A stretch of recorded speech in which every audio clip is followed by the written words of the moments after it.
Hello everyone. A very good evening to all of you friends. I hope you all are so well. Welcome back to Education with Rani Shukla friends. दोस्तों आज हम discuss करेंगे बहुत ही important topic जो है कारक। ये topic जो है फ्रेंड्स हर एग्ज़ाम में आपके लिए बहुत ही इम्पॉर्टेंट है और ये वीडियो जो है वो आपके लिए बहुत ज़्यादा हेल्पफुल रहने वाला है। तो फ्रेंड्स एंड तक बने रहिएगा हमारे साथ। चलिए फ्रेंड्स स्टार्ट करते हैं हम अपना टॉपिक। अगर आप सीटेट, रीट, टेट या फिर किसी भी एग्ज़ाम की प्रैक्टिस कर रहे हो, प्रिपरेशन कर रहे हो, तो आपके लिए टॉपिक आज का बहुत ज़्यादा बेनिफिशियल रहने वाला है। तो चलिए फ्रेंड्स सबसे पहले हम पढ़ेंगे आज कारक। कारक क्या है? जैसा कि आप सभी लोग जानते होंगे, कारक क्या होता है फ्रेंड्स? वाक्य में जिस शब्द का संबंध क्रिया से होता है उसे हम कारक कहते हैं। जो कारक होते हैं ना फ्रेंड्स, वो क्रिया से संबंधित होते हैं। ठीक है, फर्स्ट लाइन ही आपकी इस चीज़ से रिलेट कर रही है, आपको एक्सप्लेन कर रही है, आपको बता रही है कि जिस भी चीज़ों का संबंध जो है वो क्रिया से अगर है तो हम उसे कहते हैं कारक। ठीक है, जो कारक होते हैं ना फ्रेंड्स वो विविध प्रकार के होते हैं, जैसे कि कृता कारक है, आपका कर्म कारक है, ठीक है, करण कारक है, संप्रदान कारक है, अपादान कारक है, संबंध कारक है, अधिकरण कारक है और संबोधन कारक है। अगर हम बात करें कारक की कि कारक कितने प्रकार के होते हैं, तो इनकी जो संख्या होती है फ्रेंड्स वो होती है आपकी टोटल 8। कितनी होती है फ्रेंड्स? 8 होती है। ठीक है, जैसा मैंने आपको बताया, कृता कारक, कर्म कारक, करण कारक, संप्रदान कारक, अपादान कारक, संबंध कारक और अधिकरण कारक और संबोधन कारक। ठीक है फ्रेंड्स, अब आप लोगों को पता चला, समझ आ गया होगा यहाँ तक कि भाई जिस भी शब्द का संबंध जो है वो क्रिया से होता है उन्हें हम कहते हैं कारक। कारक को विभक्ति या परसर्ग भी कहा जाता है। क्या कहा जाता है? विभक्ति या फिर परसर्ग कहा जाता है कारकों को। ठीक है, और बाद में जो भी सब जोड़ते हैं ना उन्हें कहा जाता है विभक्ति या परसर्ग। ये शब्द जो होते हैं वो क्या होते हैं? वो स्वतंत्र होते हैं। ठीक है, और ये संज्ञा या सर्वनाम के साथ भी प्रयोग किए जा सकते हैं या इन्हें प्रयोग किया ही जाता है। ठीक है, प्रयोग होते हैं। हिंदी में परसर्ग जो होते हैं वो प्रत्यय से विकसित होते हैं। आप सभी को पता होगा कि उपसर्ग क्या होता है, प्रत्यय क्या होता है। उपसर्ग वो होते हैं जो आगे लगते हैं और प्रत्यय वो होते हैं जो पीछे लगते हैं। ठीक है, जैसे जो भी वर्ड है आपका, ठीक है, जैसे अगर मान लो आपका वर्ड है सबल, तो जो स है ना वो उपसर्ग हो गया और बल जो है वो पीछे लगता है, वो हो गया आपका प्रत्यय। ठीक है, तो अब हिंदी में 8 कारक माने गए हैं। ठीक है, जो कि आपको नीचे दे रखे हैं, आप उनको भी पढ़ोगे। ठीक है,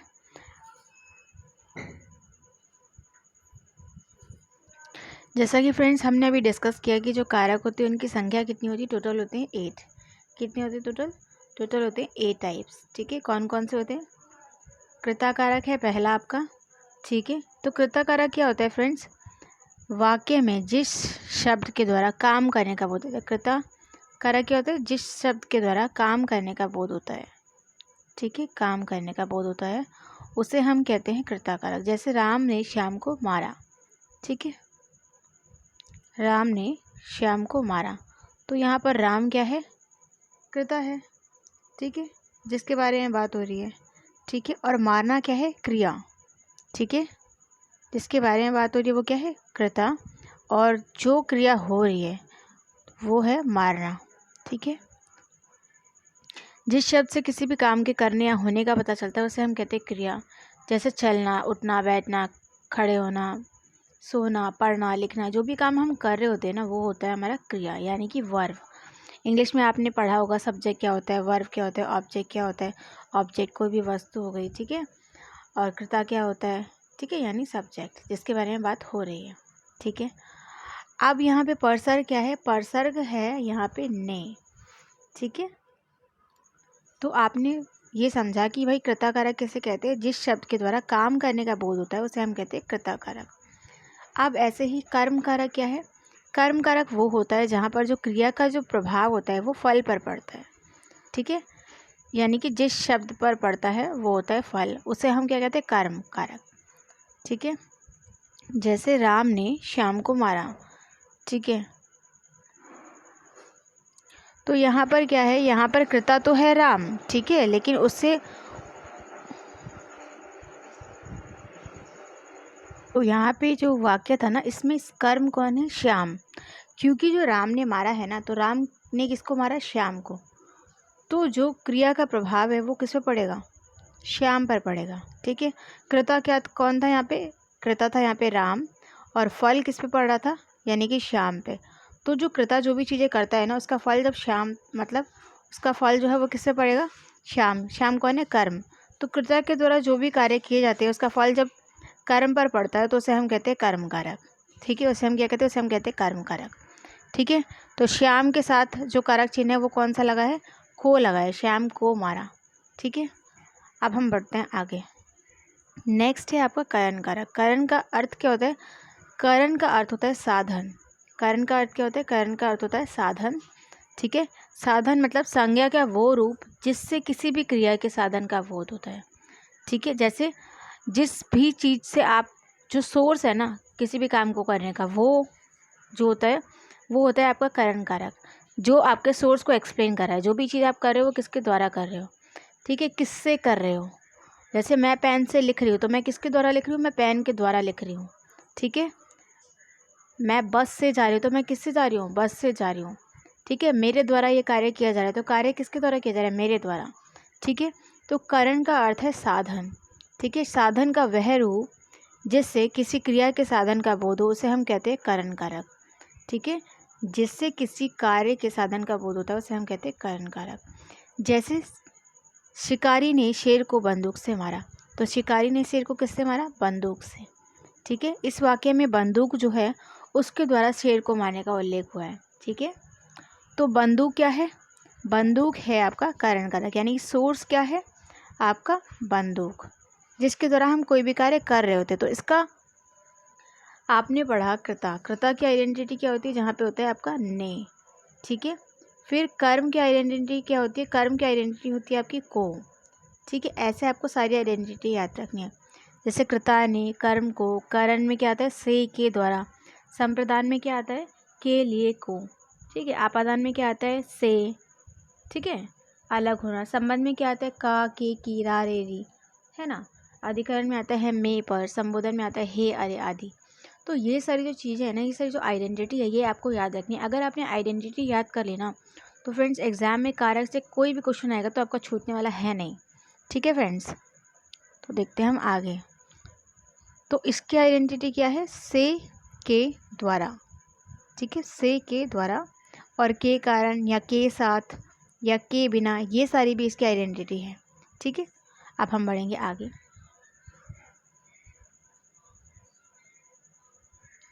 नेक्स्ट है आपका संप्रदान कारक। संप्रदान कारक जिसके लिए भी कोई भी कार्य किया जाता है ना, या फिर जिसको कुछ दिया जाता है, उसका अगर हमें बोध करना होता है, उसे हमें अगर एक्सप्रेस करना होता है तो हम उसे कहते हैं संप्रदान कारक।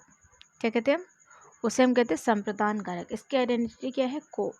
जैसे मैंने राम को पुस्तक दी, तो मैंने क्या किया? राम को पुस्तक दी। तो यहाँ पे क्या है? जिसके लिए कुछ किया जाए या फिर जिसको कुछ दिया जाए। मैंने क्या किया? श्याम को पुस्तक दी, तो मैंने दिया। तो जिसको हम कुछ देते हैं या फिर हम जिसके लिए कुछ करते हैं वो होता है आपका संप्रदान कारक। जैसे मैंने राम के लिए हलवा बनाया। ठीक है, तो जिससे मैंने कुछ दिया या फिर मैंने जिसके लिए कुछ किया वो क्या है? संप्रदान कारक है।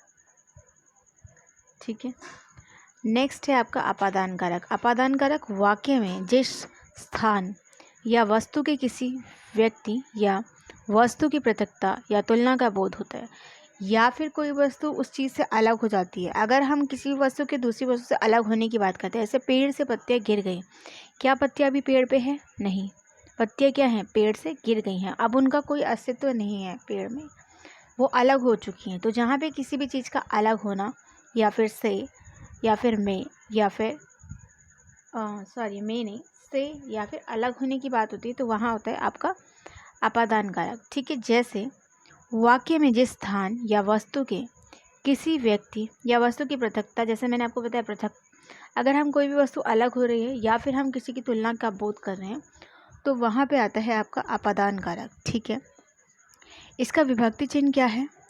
से। ठीक है, जैसे मैं दिल्ली से आगरा आया हूँ, तो मैं कहाँ से कहाँ आया? दिल्ली से आगरा आया हूँ, तो मैं दिल्ली से अलग हो गया। एक तो मैं दिल्ली से आगरा आ गया और मैंने तुलना कहाँ से की? दिल्ली की आगरा से, कि भाई मैं दिल्ली से आगरा आया हूँ।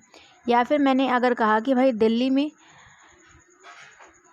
लड्डू अच्छे लगते हैं मुझे और कश्मीर का मुझे सेब अच्छा लगता है। तो मैंने तुलना की दोनों जगह के फलों की कि मुझे कहाँ से क्या अच्छा लगता है। ठीक है, ऐसे आप किसी भी चीज़ की किसी से तुलना करते हो या फिर कहीं और जगह से कहीं और जाते हो, वहाँ से अलग हो जाना, ये सारी चीज़ें जो होती है ये आती है आपकी अपादान कारक में। जैसे मैं अल्मोड़ा से आया हूँ या फिर मैं जोशी जी से आंसू लिपि सीखता हूँ। ठीक है, नेक्स्ट है आपका संबंध कारक। संबंध कारक जहाँ पे रिलेशन को एक्सप्रेस किया जाता है, रिलेशन को बताया जाता है। जैसे मामा के बहन की बेटी या फिर बहन की ननद, किसी के भी रिलेशन को हम बता रहे होते हैं कि जैसे ये राम की बहन है। ठीक है, या फिर हिंदी की बुक, तो हम किसी का संबंध किसी अन्य चीज़ों से जब हम जोड़ते हैं तो उसे हम कहते हैं संबंध कारक। ठीक है, संबंध कारक की आइडेंटिटी क्या होती है? का, के, की, रा, रे, री, ये सारी जो आइडेंटिटी होती है वो किसकी होती है फ्रेंड्स? वो होती हैं आपकी संबंध कारक की।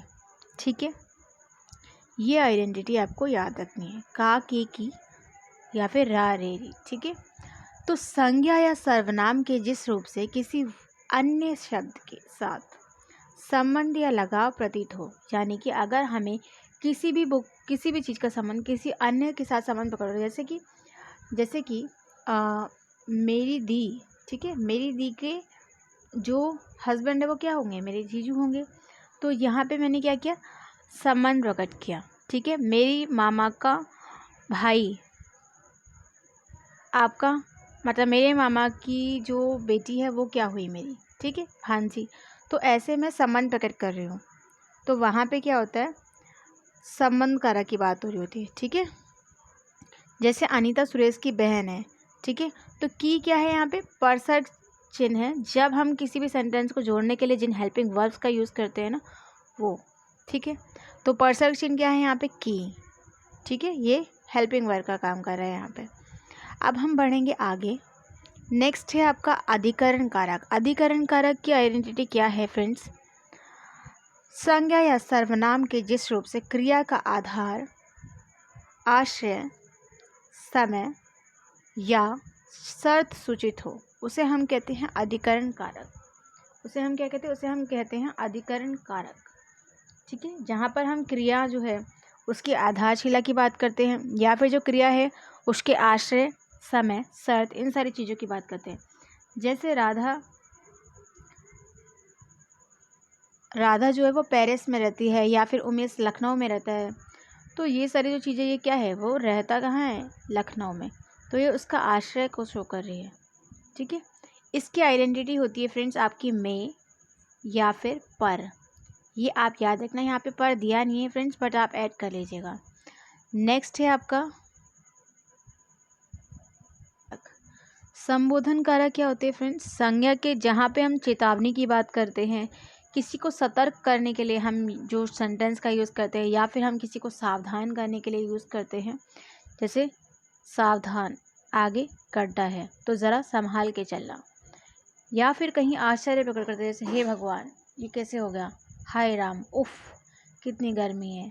ठीक है, ये सारे जो सेंटेंस होते हैं ना, जो आप एक्सक्लेमेटरी सेंटेंसेस में आप पढ़ चुके होंगे, एक्सक्लेमेशन, ओह, वाओ, हे पे फुर्रे, या ये, वाओ, ये जो सारे सेंटेंसेस होते हैं वैसे हिंदी में होते हैं हाय राम या फिर अरे। ठीक है, ओ, हे, ये सारे जो संबंध होते हैं ना, या आज ही सुनते हो, ऐसे सेंटेंस।